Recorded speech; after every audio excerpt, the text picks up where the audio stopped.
Shakyamuni Buddha. Namo Fundamental Teacher Shakyamuni Buddha. Namo Fundamental Teacher Shakyamuni Buddha. Today I'm reading Great Women Disciples of Buddha, Mallika. The author is Helma Thakur. It's part 1. The Flower Girl Queen. At the time of the Buddha, a daughter was born to the foreman of the Guild of Garland Makers in Savatthi. She was beautiful, clever, and well-behaved, and a source of joy to her father.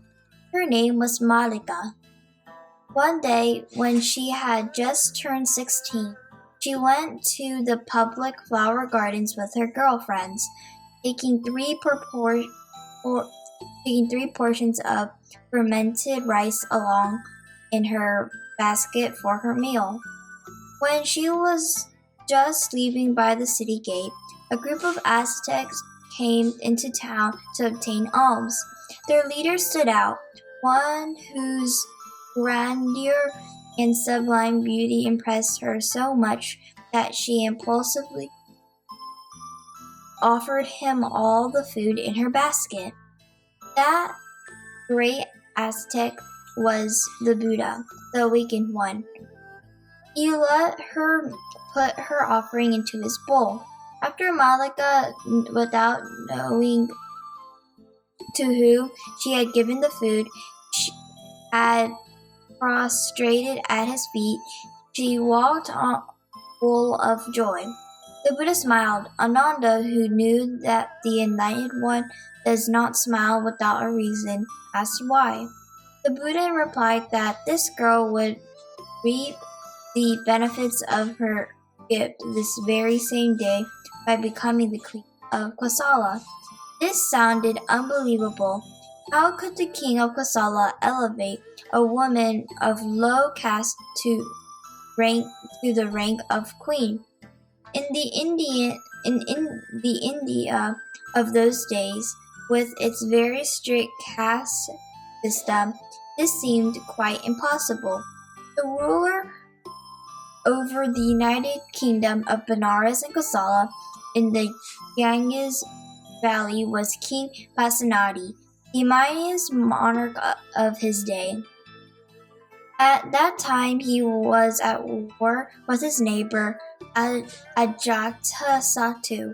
the Parasite king of Magadha. The latter had won a battle, and King Pasenadi had been forced to retreat. As he was returning to his capital on his horse, just before he entered the city, he heard a girl sing in the flower gardens.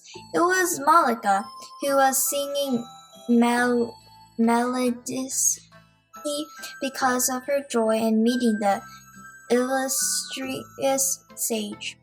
The king was enchanted by the song and rode into the gardens. Mallika did not run away from the strange warrior, but came near, took the horse by his reins, and looked straight into the king's eyes. He asked her whether she was already married, and she replied in the negative. Thereupon he dismounted, lay down with his head in her lap, and let her console him about his ill luck in battle. After he had recovered, he let her mount his horse behind him and took her back to the house of her parents. In the evening he set an entourage with much pomp to fetch her and made her his principal wife and queen. From then on she was dearly beloved to the king. She was given many loyal servants, and in her beauty she resembled a goddess. It became known throughout the whole kingdom that because of her simple gift, she had been elevated to the highest position in the state, and this induced her subjects to be kind and generous toward their fellow men. Wherever she went, people would joyously proclaim, "That is Queen Mallika, who gave alms to the Buddha." After she had become queen, she soon went to visit the Enlightened One to ask him something that was puzzling to her. How it came about that one woman could be beautiful, wealthy, and great of power, another beautiful but poor and powerless, yet another ugly, rich, very powerful, and finally another ugly, poor, and powerless. These differences can constantly be observed in daily life. But while the ordinary person is satisfied with such commonplace explanations as fate, heredity, and chance, Queen Malika wanted to probe deeper, for she was convinced that nothing happens without a cause. The Buddha explained to her in great detail that the qualities and living conditions of people everywhere reflect the moral nature of their deeds in earlier lives. Beauty was caused by patience and gentleness, prosperity by generosity, and power by never envying others, but rather by rejoicing their success. Whichever of these three virtues a person had cultivated would show up as their destiny, usually in some mixture of the three. Only rarely would a person be favorably endowed with all these three attributes. After Malika had listened to this discourse, she resolved in her heart to always be gentle towards her subjects and never to scold them, to give alms to all monks, Brahmins, and the poor, and never to envy anyone who was happy. At the end of the Buddha's talk, she took refuge in the triple jump and remained a faithful disciple for the rest of her life. Malika showed her great generosity not only by giving regular alms, but also by building a large, ebony-lined hall for the Sangha, which was used for religious discussions. She exhibited her gentleness by serving her husband with the 5 qualities of a perfect wife. I always write before, and by going to bed after him, by always obeying his commands, by always being polite, and by using only kind words. Even the monks praised her gentleness in their discussions about virtue. Soon she was to prove that she was also free of jealousy. The king had decided to marry another wife and brought a cousin of the Buddha home as his second chief queen. Although it is said that it is in the nature of a woman not to allow a rival into her home, Malika related to the other woman without the slightest malice. Both women lived in peace and harmony at the court. Even though the second wife gave birth to a son, the crown prince, and Malika only had a daughter, she was not envious. When the king voiced disappointment about the birth of that daughter, the Buddha said to him that if a woman was clever, virtuous, well-behaved, and faithful, she was superior to a man.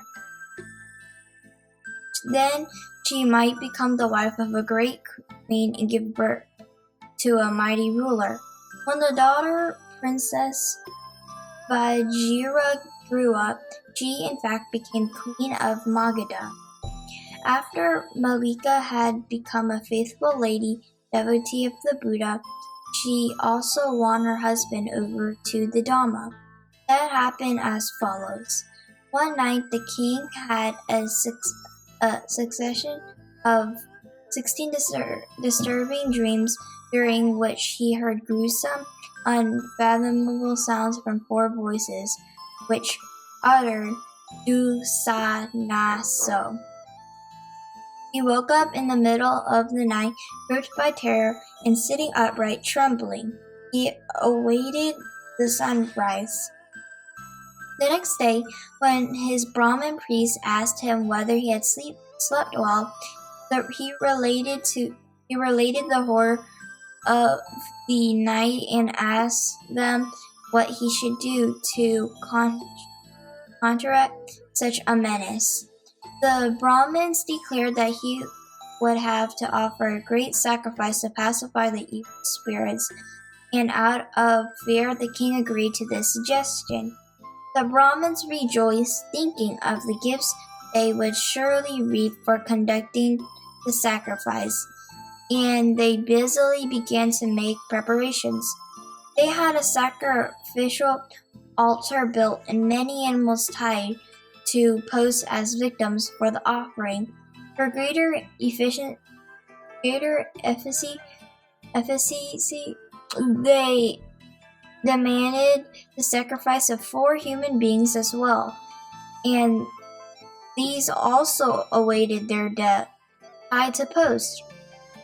When Malika became aware of this activity, she went out to the king and asked him why the Brahmins were running about so busily of full joyous expectation.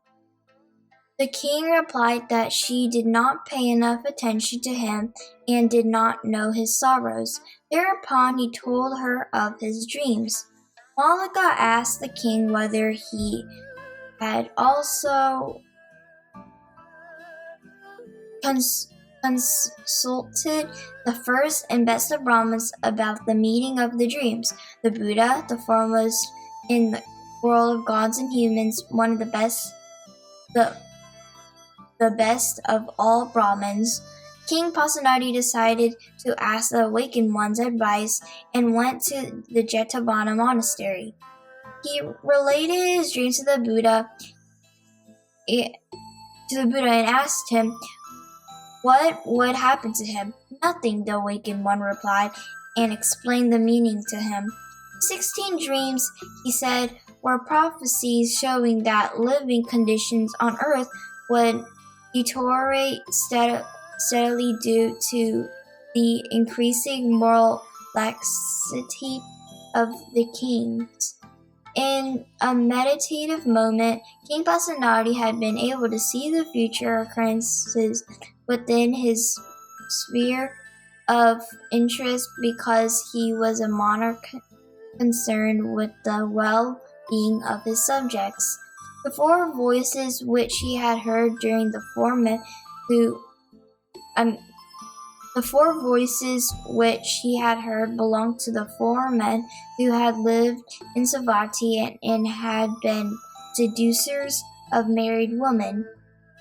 Because of that, they were reborn in hell, and for 30,000 years they drowned in red-hot cauldrons, coming nearer and nearer to the fire, which intensified their unbearable suffering.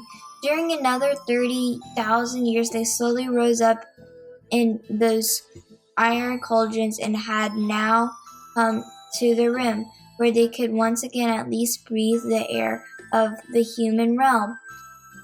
Each one speaks a verse, but because the gravity of the deed, they could not get past the first syllable. Not even in size could they voice their suffering because they had long lost the gift of speech.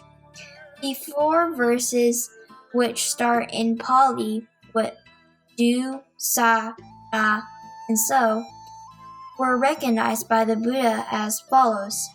Do. Dung like life we live, no willingness to give. Although we could have given much, we did not make our refuge thus. Sa, say, the end is near. Already 60,000 years have gone. Without respite, the torture is in this realm of hell.